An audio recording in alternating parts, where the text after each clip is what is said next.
বিসমিল্লাহির রহমানির রাহিম। হে চাদর আবৃত, উঠুন, সতর্ক করুন, আপনার পালনকর্তার মাহাত্ম্য ঘোষণা করুন, আপনার পোশাক পবিত্র করুন এবং অপবিত্রতা থেকে দূরে থাকুন। অধিক প্রতিদানের আশায় অন্যকে কিছু দিবেন না এবং আপনার পালনকর্তার উদ্দেশ্যে সবর করুন। যেদিন সিংহায় ফুঁক দেয়া হবে সেদিন হবে কঠিন দিন, কাফেরদের জন্য এটা সহজ নয়। যাকে আমি অনন্য করে সৃষ্টি করেছি তাকে আমার হাতে ছেড়ে দিন। আমি তাকে বিপুল ধন সম্পদ দিয়েছি এবং সদা সঙ্গী পুত্রবর্গ দিয়েছি এবং তাকে খুব সচ্ছলতা দিয়েছি। এরপরও সে আশা করে যে আমি তাকে আরও বেশি দেই। কখনই নয়, সে আমার নিদর্শন সমূহের বিরুদ্ধাচরণকারী। আমি সত্তরই তাকে শাস্তির পাহাড়ে আরোহণ করাব। সে চিন্তা করেছে এবং মনস্থির করেছে, ধ্বংস হোক সে, কি রূপে সে মনস্থির করেছে। আবার ধ্বংস হোক সে, কি রূপে সে মনস্থির করেছে। সে আবার দৃষ্টিপাত করেছে, অতঃপর সে ভ্রুকুঞ্চিত করেছে ও মুখ বিকৃত করেছে, অতঃপর পৃষ্ঠ প্রদর্শন করেছে ও অহংকার করেছে।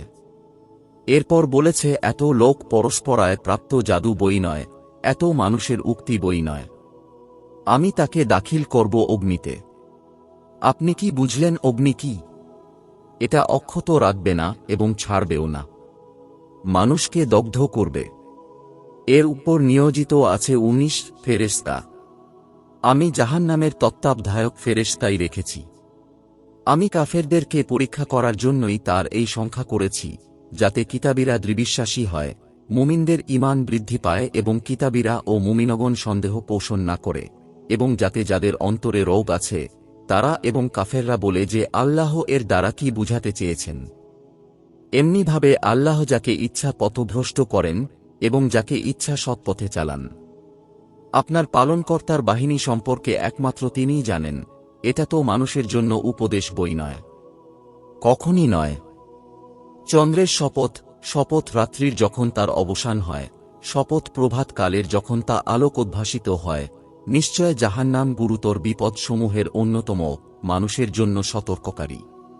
তোমাদের মধ্য যে সামনে অগ্রসর হয় অথবা পশ্চাতে থাকে, প্রত্যেক ব্যক্তি তার কৃত কর্মের জন্য দায়ী, কিন্তু ডান দিকস্থরা তারা থাকবে জান্নাতে এবং পরস্পরে জিজ্ঞাসাবাদ করবে।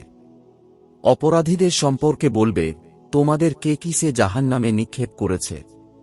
তারা বলবে, আমরা নামাজ পড়তাম না, অভাবগ্রস্ত হকে আহার্য দিতাম না, আমরা সমালোচকদের সাথে সমালোচনা করতাম এবং আমরা প্রতিফল দিবসকে অস্বীকার করতাম আমাদের মৃত্যু পর্যন্ত।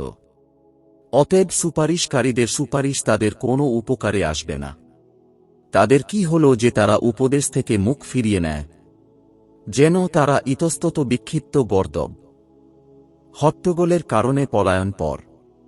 বরং তাদের প্রত্যেকেই চায় তাদের প্রত্যেককে একটি উন্মুক্ত গ্রন্থও দেয়া হোক। কখনো না, বরং তারা পরকালকে ভয় করে না। কখনো না, এটা তো উপদেশ মাত্র। অতএব যার ইচ্ছা সে একে স্মরণ করুক। তারা স্মরণ করবে না, কিন্তু যদি আল্লাহ চান, তিনি ভয়ের যোগ্য এবং ক্ষমার অধিকারী।